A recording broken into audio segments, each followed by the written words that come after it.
तो गाइस मैं हूं अंकित और आप दिख रहे हैं रेसलिंग फैंस नेटवर्क। शुरू करते हैं गाइस अपनी बातों को हम लोग सबसे पहले कोडी रोड्स एंड डब्ल्यूडब्ल्यूई से। भाई दोनों के लिए दिक्कतें हैं बिकॉज दोनों को सू करा जा रहा है, दोनों के खिलाफ लॉ सूट फाइल कर दिया गया है। इनफैक्ट दोनों नहीं बल्कि तीनों बोल सकता हूं मैं, तीनों में मैं यहाँ पे फैनेटिक्स को भी शामिल करूंगा, डब्ल्यूडब्ल्यूई के मर्चेंडाइजिंग पार्टनर को। इनको मैं इसलिए नहीं शामिल कर रहा था बिकॉज आप में से ज़्यादा लोग शायद जानते नहीं होंगे तो कोई फर्क पड़ता ही नहीं है, ठीक है। कोडी रोड्स एंड डब्ल्यूडब्ल्यूई को क्यों सू करा जा रहा है, कौन कर रहा है, वो मैं आपको बताता हूँ, ध्यान से सुनना समझना। तो एक म्यूजिशियन है वेस्ली एजोल्ड करके, इनका एक बैंड है एंड उसका नाम है अमेरिकन नाइटमेयर, जो कि इनका कहना है कि बहुत पहले से है एंड इसका ट्रेडमार्क इनके पास बहुत पहले से है। कोडी रोड्स जब AEW के अंदर थे तो इन्होंने अमेरिकन नाइटमेयर ट्रेडमार्क के लिए फाइल करा था। फाइल करने के बाद दिक्कतें इनको उस टाइम भी झेलनी पड़ी थी। उस टाइम भी वेस्ली एसोल्ट इनके साथ प्रॉब्लम्स क्रिएट कर रहे थे, लेकिन उस टाइम कोडी रोड्स को $30,000 पे करने पड़े थे वेस्ली एसोल्ट को एंड उसके बाद एक प्रॉपर सेटलमेंट पे आना पड़ा था। सेटलमेंट में अब आई है दिक्कत, कॉन्ट्रैक्ट हुआ है ब्रीच, वो मैं आपको समझाता हूँ। पहले सेटलमेंट था कैसा वो समझना होगा। जैसे ये अमेरिकन नाइटमेयर वाली ब्रांडिंग है, चाहे आप इसको टेक्स्ट में लिखो, चाहे लोगो में लिखो, डिजाइन में लिखो, किसी भी तरीके से लिखो, ये अमेरिकन नाइटमेयर वाली ब्रांडिंग अगर बिना कोडी रोड्स के मेंशन के अलावा कहीं छप रही है तो उसमें ना मिसअंडरस्टैंडिंग हो रही है, ऐसा कहना है वेस्ली एसोल्ट का। ये भी एक पॉपुलर म्यूजिशियन है, तो इनका कहना है कि मेरे भी फैंस कंफ्यूज हो जा रहे हैं कि भाई ये मेरी मर्च है या कोडी की मर्च है। तो सेटलमेंट इन्होंने प्रॉपर कुछ ऐसी करी थी कोडी रोड्स के साथ में कि जब भी आप अमेरिकन नाइटमेयर ब्रांडिंग के अंदर कोई मर्चेंडाइज या फिर कुछ भी चीज़ निकालते हो पब्लिक सेल के लिए, तो आपको अमेरिकन नाइटमेयर ब्रांडिंग के अलावा कोडी रोड्स के नेम को या नहीं तो उनके लोगों को या नहीं तो उनके इमेजरी को 75% लार्जर साइज में यूज़ करना होगा। सपोज अगर एक उंगली में अमेरिकन नाइटमेयर लिखा गया एक उंगली की साइज में, तो इससे 75x साइज में या तो कोडी की पिक्चर लगाओ आप, या तो कोडी रोड्स के लोगों को लगाओ, नहीं तो कोडी रोड्स के नेम को लगाओ, ताकि ये बहुत अच्छे से पता चल जाए कि ये कोडी रोड्स वाला अमेरिकन नाइटमेयर है,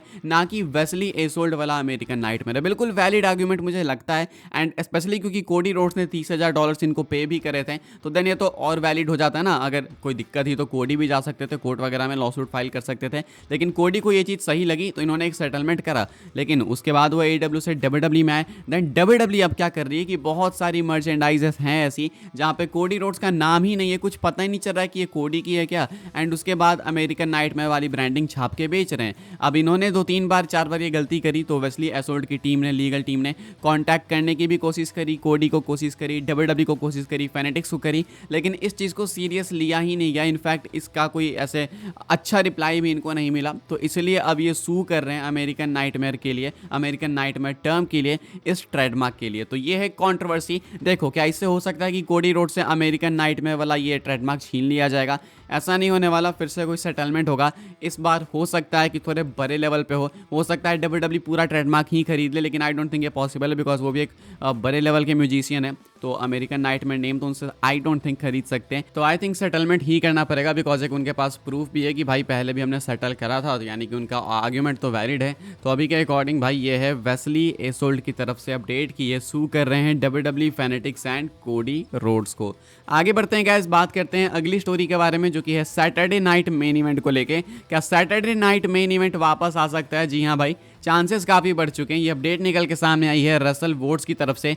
देख सकते हो कि आप लोग WWE is set to announce a live prime time special on NBC in the next few days. While the location remains unknown, sources say tickets are set to go on sale next Friday. We have heard some internal speculation about a Saturday night in December.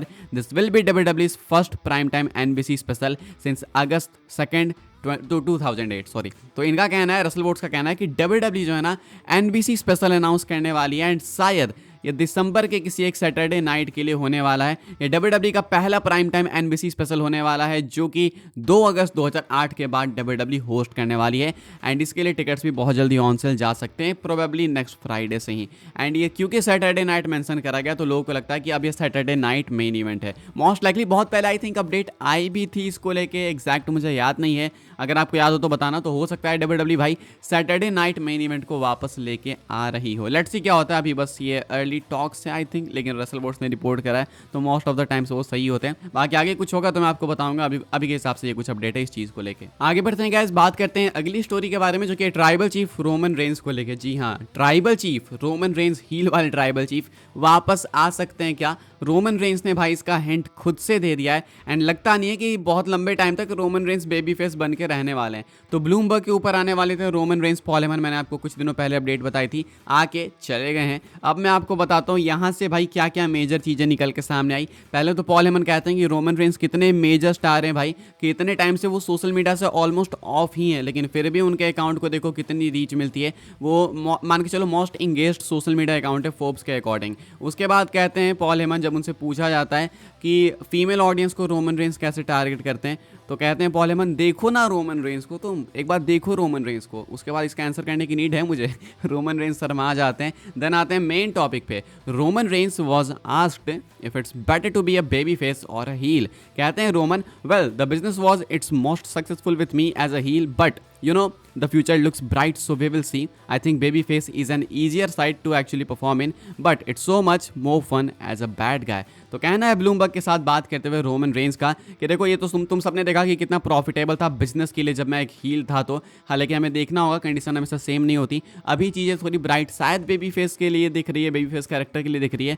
Baby face character को perform करना थोड़ा easier भी, ऐसा कहते हैं Roman. तो कहते हैं अभी हम देख रहे हैं, फिगर आउट कर रहे हैं, लेकिन हाँ मैं इतना बोलना चाहूँगा कि बैड गाय बन के रहना मुझे ज़्यादा पसंद है, बिकॉज वो मेरे लिए ज़्यादा चैलेंजिंग है एंड ज़्यादा अच्छा है, ऐसा कहना है रोमन का। बेसिकली इनको मज़ा आता है as a bad guy.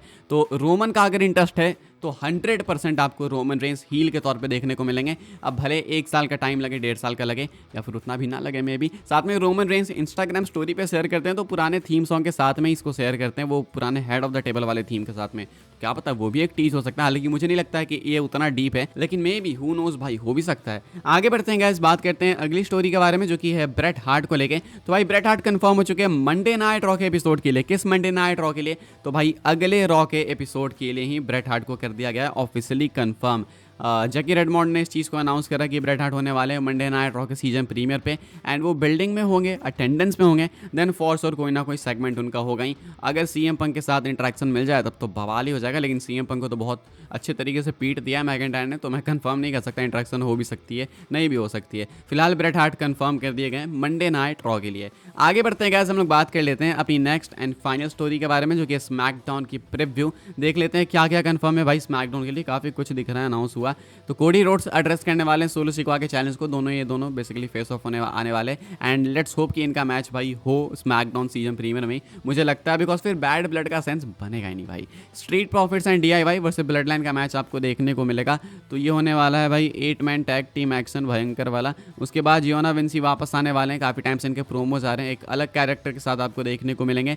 Tiffany Stratton and बेली का भी मैच ऑफिशियली कंफर्म्ड है, तो इनका भी एक्शन आपको देखने को मिलेगा। तो फिलहाल भाई स्मैकडाउन की प्रीव्यू ये कुछ है, एंड आई होप्स आपको इस वीडियो से इन्फॉर्मेशन मिली हो तो वीडियो को लाइक करें, शेयर करें, सब्सक्राइब करें चैनल को, ताकि आने वाले टाइम के अंदर आपको और भी सही WWE की news information time to time जानने को मिलते रहे। फॉलो कर सकते हैं आप लोग मुझे इंस्टाग्राम एंड ट्विटर पर, लिंक आपको मिल जाएगी डिस्क्रिप्शन में। ज्वाइन कर सकते हैं व्हाट्सएप चैनल को, उसके भी लिंक है डिस्क्रिप्शन में। मिलूंगा मैं आपसे अगले वीडियो में, तब तक के लिए goodbye, see you, thanks for watching.